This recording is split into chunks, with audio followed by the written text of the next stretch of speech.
আসিয়াছে সুদূর মাচান ইয়াং নাট্য গোষ্ঠীর উদ্যোগে আজ এই যাত্রা বলা আপনাদের সামনে তুলে দেওয়া হবে।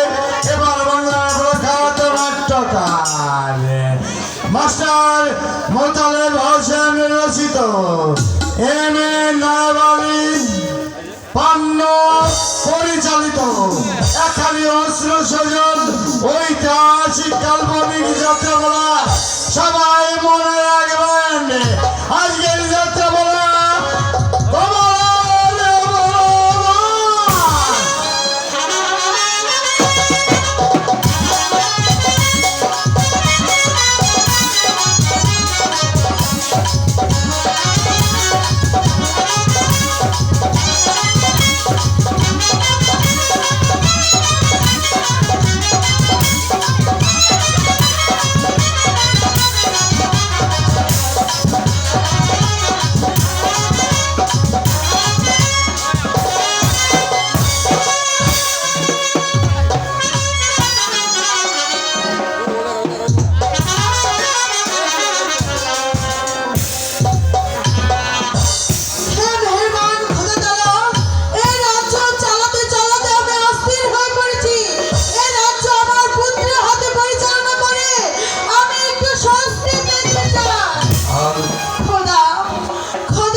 আমি পাঠিয়ে দিচ্ছি।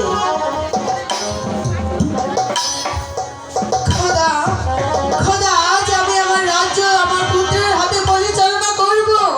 খোদা তুমি তাকে দেখে রেখো। এই কে আছিস? শাহজাদাকে পাঠিয়ে দে।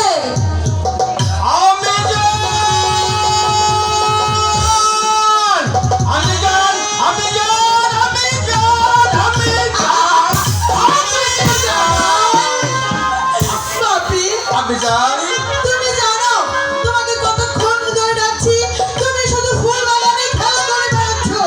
আমি তোমাকে একটি কথা বলতে চাই বাপি।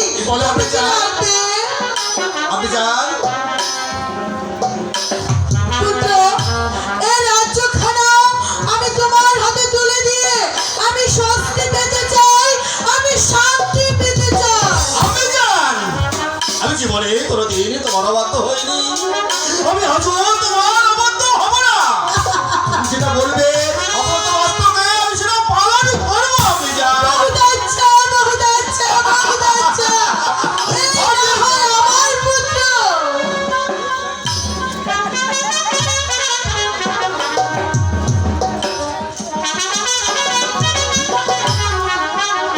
পুত্র জামাল, এই সিংহাসনে তুমি এখন বসো। এ রাজ্য আমি তোমার হাতে তুলে দেব বাপি।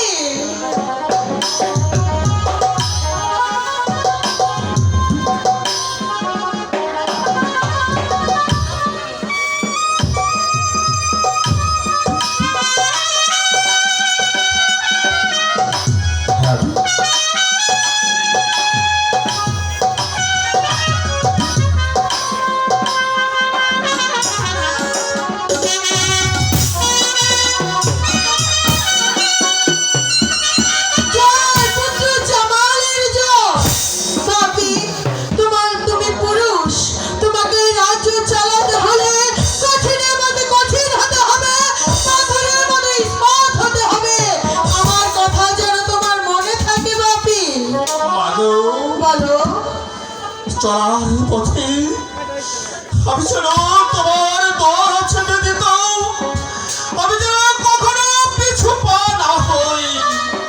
মাগো বলো, আজ আজ আমি সিংহাসনে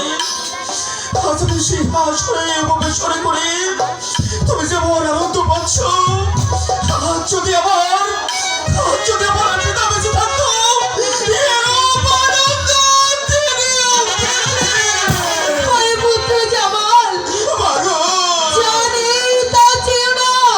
আমি তোমার পিতা, আমি তোমার পিতা।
আমি যেন আমার চলার পথ, আমি যেন আমার চলার পথ সামনের দিকে আরো ধাবিত করতে পারি আপনি যান। আরে পুত্র জামাল, আমি সব সময় তোর জন্য দোয়া করি। তুই যে আমার চোখের মনি, তুই যে আমার জানের জান, তুই যে আমার কলিজার কলিজা। আমি সব সময় যেন দোয়া করি তোর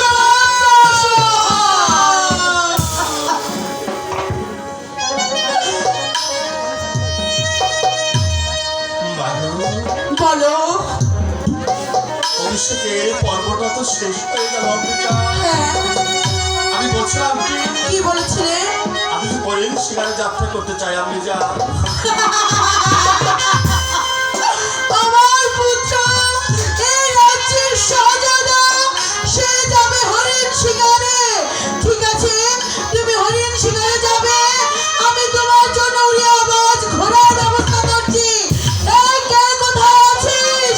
আমার পুত্রের জন্য উড়িয়ে আওয়াজ ঘোড়ার ব্যবস্থা কর। কাপি, আপনি তুমি যান। যাও। আমি তাই বলছিলাম বলো। হরিণ শিকার থেকে ফিরে আসা পর্যন্ত এই শাহিতাজ, এই মস্তক আমি তোমার কাছে অক্ষুণ্ণ রেখে যেতে চাই আপনি যান। তুমি আবারও সেই ভার আমাকে তুলে দিচ্ছ। আমি যখন হরিণ শিকারে যাবো তখন কে রক্ষা করবে এই রাজ্য, কে পরিচালনা করবে এই মস্তক? আমার হাজার লক্ষ প্রজা কার মুখ পানে চেয়ে থাকবে আপনি যান। ঠিক আছে, তুমি আমার পুত্র, তুমি যেমন আমার কথা শুনেছো, আমিও তোমার মা, তেমন তোমার কথাও আমার শোনার প্রয়োজন। অবশ্যই ভাবি, তুমি যতদিন হরিণ শিকার থেকে না আসবে ততদিন এই রাজ্যের দায় ভার আমি নেব। আমি যান, আমি খুশি হলে আমি যান, আমি খুশি হলে।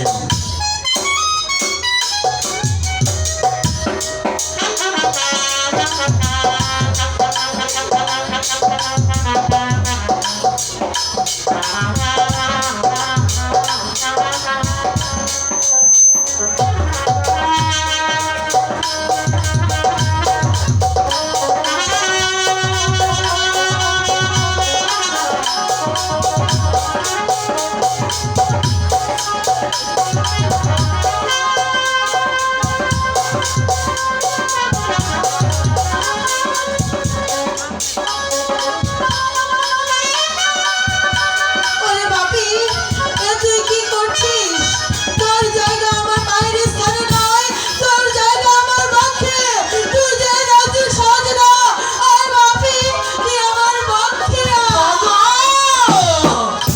মাগো, মাগো, এই তো তোর খাচ্ছি, এই তো তোর খাচ্ছি, এই তো আমি আছি।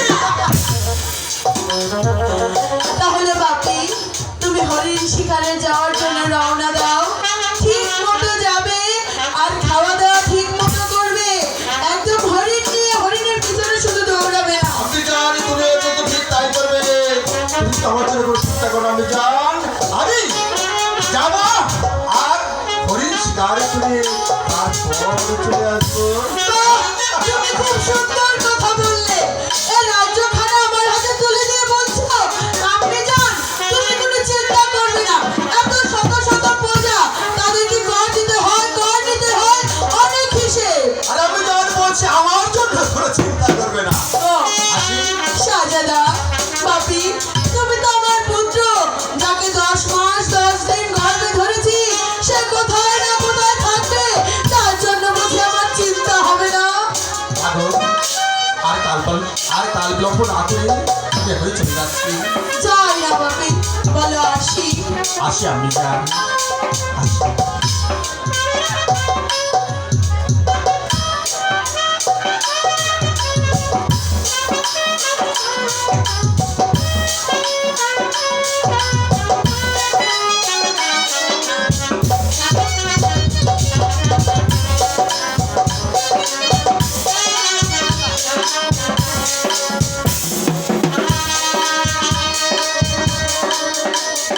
আমি যান, শাহজাদা,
মাংস। তাই তো দেখছি না। হ্যাঁ, এখানে কোনো হরিণ শিকার করতে পারছি না। আমার মনে হয় হ্যাঁ।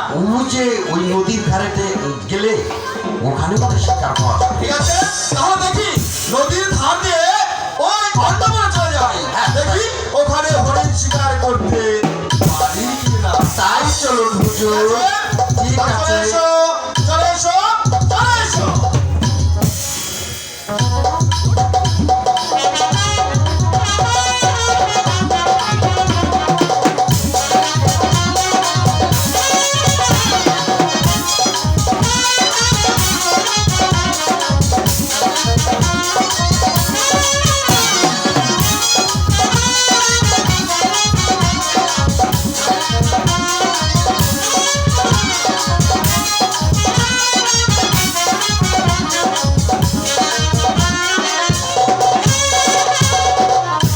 জলের ধারে বাঁশি বাজে সখী, জল ভরিতে জলের ধারে বাঁশি বাজে সখী, জল ভরিতে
बहुत अच्छा, बहुत अच्छा।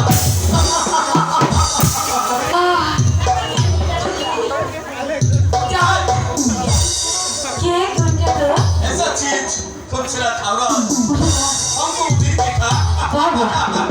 क्या बने आए, আমাদের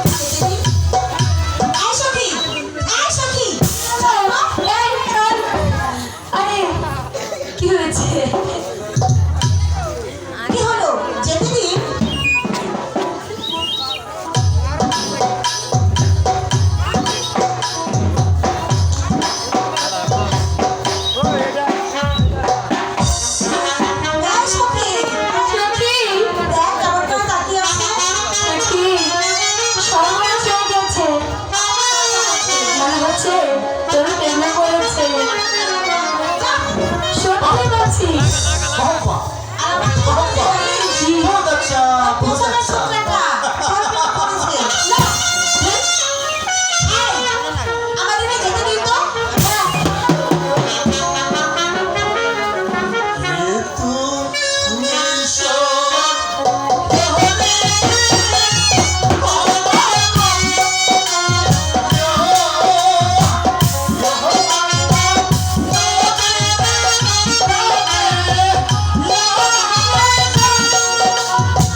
প্রথম দেখাতে তোমাকে মোহন প্রাণ সবকিছু সময় দিয়েছি কমলা। ইচ্ছে হচ্ছে এই মুহূর্তে আমি তোমাকে মানে প্রাসাদে নিয়ে যাই। সেই সখী এদিকে আয়। এই শাহজাদি দেখি তোর একেবারে প্রেমে পড়ে গিয়েছে, তোর রূপ দেখে পাগল হয়ে গেছে। শুনে ওই যে নদীর ঘাটে আপনাকে দুজনের জন্য এমন কিছু রাখছি যা চিন্তা ভাবনা করতে পারলে কি এই দাঁড়া দাঁড়া দাঁড়া, আমাকে ছেড়ে না আসতে সখী, সখী আমাকে সখী। আমার সখী কি নিয়ে গেল? কমলা শাহজাদা, কমলা, আমি যে প্রথম দেখাতেই তোমাকে আমি ভালোবেসে ফেলেছি কমলা। ইচ্ছে করছে এই মুহূর্তে তোমাকে আমার প্রাসাদে নিয়ে যাই। শাহজাদা, যদি এতই ভালো লেগে থাকে তাহলে আমার পিতামাতার কাছে ঘটক পাঠিয়ে দিন। তারা যদি রাজি থাকে তাহলে আমারও কোনো আপত্তি নেই। ঠিক আছে কমলা, তাহলে আর কাল বিলম্ব না করে আমি এই মুহূর্তে আমার আম্মি জানকে বলে ঘটক পাঠিয়ে তারপর তোমাকে শাদি করার ব্যবস্থা করছি। হ্যাঁ হ্যাঁ শাহজাদা, তাই হবে। ঠিক আছে।